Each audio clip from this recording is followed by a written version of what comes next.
नमस्कार, मैं विकास BRS news में आपका स्वागत करता हूं और आज हमारे साथ जुड़ चुके कुलदीप शर्मा जी, जो पूर्व स्पीकर भी रह चुका है। ये उनसे जानने की कोशिश करते हैं भिन्न भिन्न मुद्दों पर। सर, BRS न्यूज़ में आपका स्वागत है। धन्यवाद। सर, क्या कहना चाहेंगे? लखीमपुर मामले में लगातार विवाद बढ़ता जा रहा है। आज कोर्ट में सुनवाई भी है 12 बजे। क्या लगता है किसानों के हक में फैसला आएगा? देखिए, लखीमपुर की जो वीडियो जारी हुई है उससे स्पष्ट हो गया है कि किसान तो शांतिपूर्वक ढंग से जा रहे थे और जीप ने और कारों ने पीछे से टक्कर मारी, जिसमें 8 लोगों की मृत्यु हुई है। तो उसी बात का संज्ञान लेते हुए जो 2 रिट पिटीशंस माननीय उच्चतम न्यायालय में पेंडिंग हैं आज के दिन, तो उसको बड़ी गंभीरता से लिया गया है। और निश्चित रूप से ठीक है, सरकार टाल मटोल करना चाहती है, कोई जुडिशल कमीशन बना दिया रिटायर्ड हाई कोर्ट जज की इंक्वायरी।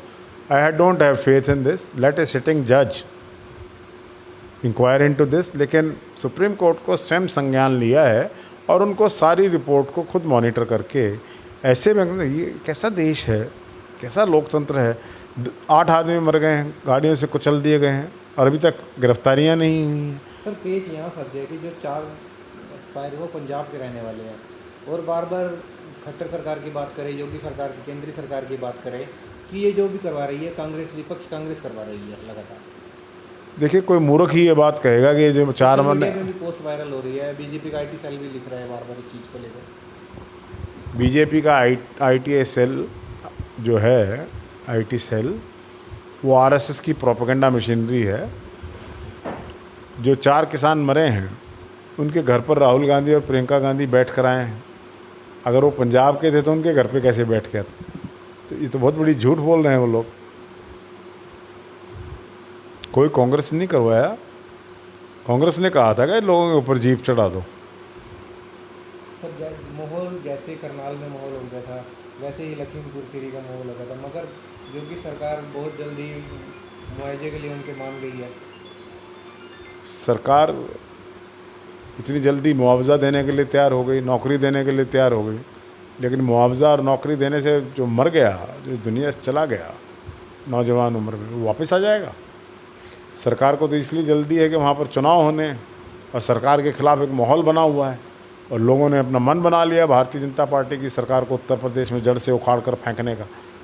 इसलिए सरकार ने। सर, बात करें किसान भी, एक उसमें एक पत्रकार भी शहीद हुआ, हम वहाँ पर भी तो सब किसानों की बात कर रहे हैं, एक पत्रकार की बात बिल्कुल भी नहीं उठ रही है। सर, नहीं, राहुल गांधी गए हैं पत्रकार के यहाँ, रमेश कश्यप के यहाँ, क्यों नहीं उठाएंगे हम बात? आप क्यों नहीं उठाते हैं? हमने भी उठाई है सर। नहीं, कौन से मीडिया में दिखाई? हमारे फिल्म मीडिया में छपा हुआ है। मीडिया में छपना। हम तो उठाएंगे ही।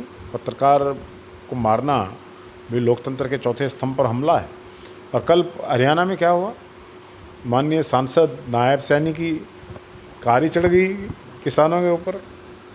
ये क्या है? बीजेपी ने एक नीति बना ली कि किसान आंदोलन तो ख़त्म नहीं हो रहा है, तो किसानों को ख़त्म कर दो।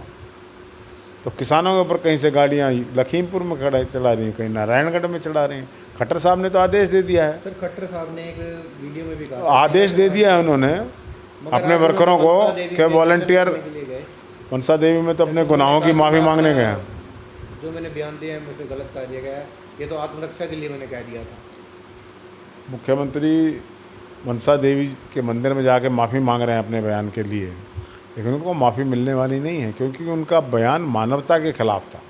मुख्यमंत्री ने कहा लाठियाँ उठा लो, इतिहास में नाम आ जाएगा। ऐसा मुख्यमंत्री जो युवाओं को, जनता को ये बात के भड़काए, तो इसका मतलब जाट आंदोलन भी इन्होंने, जो हिंसा हुई इन्होंने कराई, साफ हो गया है तो बात। इसीलिए प्रकाश सिंह रिपोर्ट सामने नहीं आ रही, क्योंकि प्रकाश सिंह रिपोर्ट में लिखा है कि जाट आंदोलन की हिंसा करवाने में सरकार का हाथ था।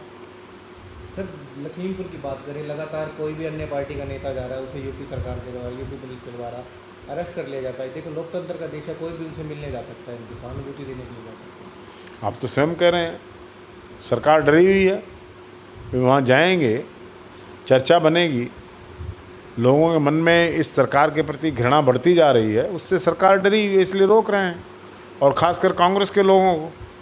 कल भी सरसावा में पंजाब से सिद्धू जी हैं, उनका भी काफिला रोक लिया गया था, सिर्फ 18 बंदों की कमेटी गठित करके आगे जाने दिया। ये कोई लोकतंत्र थोड़ी है इस देश में। लोकतंत्र का गला घोटा हुआ है, कोई भी विपक्ष की आवाज़ उठाता है। सर लोग कहते थे कि 2014 से लोकतंत्र खतरे में, आज साफ स्पष्ट हो रहा है कि लोकतंत्र खतरे में।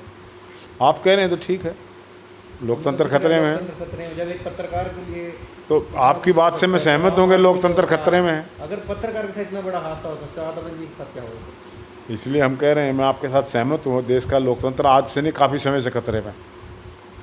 सर बात करें इलाहाबाद उपचुनाव की लेकर, चौटाला जी फिर दोबारा चुनाव लड़े तो उन्होंने रिजाइन ही क्यों दिया था सर? ये तो चौटाला जी से पूछिए क्या लॉजिक है, क्या तर्क है। तो आपको क्या लगता है सर इस चीज़ में? जब उन्होंने ये कहा कि 3 कृषि कानून वापस नहीं हो रहे हैं तो इसलिए मैं इस्तीफा दे रहा हूँ, उंगली काट के शहीद होना चाहते हैं। अब 3 कानून वापस हो गए क्या? फिर विधानसभा में जाएंगे, फिर इस्तीफा दे के आ जाएंगे, नाटक दिखा रहे हैं। इस तरह लोग उनके साथ लगने वाले नहीं हैं। बार कह रही है कि हम संशोधन करने के लिए तैयार हैं, मगर पहले बातचीत चली 1-2 महीने, मगर अब तो बिल्कुल सरकार बिल्कुल ही पीछे हट रही है। इसलिए सरकार ने लोकतंत्र में बातचीत करनी चाहिए, कोई बातचीत सरकार नहीं कर रही है।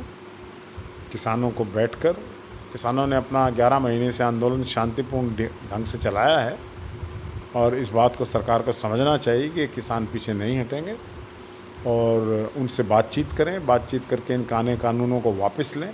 वैसे भी सुप्रीम कोर्ट ने रोक लगाई हुई है। सर 12 महीने पूरे हो चुके हैं, 650 से ज़्यादा किसान शहीद हो गया। करनाल के सेड़ा गांव के बाबा जी ने भी शहीदी दी थी, उसमें उन्होंने लिखा था कि जुल्म सहना भी गलत है और जुल्म देखना भी गलत है, मगर बीजेपी सरकार के अब तक कोई काम पे जू नहीं रहेंगी। वो कुछ भी करने के लिए तैयार नहीं है। देश के चारों तरफ से दिल्ली बॉर्डर घिरा हुआ है, देश के ये जो आपको मैं बता देता हूँ, राष्ट्रीय षड्यंत्रकारी संगठन जो है उसका नाम बीजेपी है। राष्ट्रीय षड्यंत्रकारी संगठन, इसका नाम है बीजेपी। ये षड्यंत्र करते हैं, लोकतंत्र के खिलाफ षड्यंत्र है और करना जाना कुछ है नहीं। लोगों को मार रहे हैं, लोकतंत्र की हत्या कर रहे हैं। तो सर 10 को आप देखिए, हरियाणा सरकार के ऑल फ्रंट्स पर कंप्लीट फेलियर के बाद हमने विधायक दल में फैसला हुआ है कि विपक्ष आपके समक्ष कार्यक्रम चौधरी भूपेंद्र सिंह हुड्डा के नेतृत्व में करनाल में होगा। आप आएंगे तो आप देखना किस तरह लोग उमड़ कर आएंगे। तो सर मीडिया के माध्यम से बीजेपी सरकार से क्या कहना चाहेंगे, क्या संदेश देना चाहेंगे? बीजेपी को संदेश एक ही दे रहा हूँ कि अगली बार आपका सुपड़ा साफ हो जाएगा। मनोहर लाल खट्टर करनाल से आ रहेंगे, दिखा देना इसको। आप नहीं दिखाए तो मुझे बता दें। जैसे कि हमने कुलदीप शर्मा जी से खट्टे मीठे सवालों का पूछा, उन्होंने खट्टे मीठे सवाल बने रहे बिहार न्यूज़ का पल पल की खबरों से अपडेट कराते रहेंगे। आपकी नज़र हम पर मेरे सहयोगी सुमन के साथ विकास कुमार करनाल।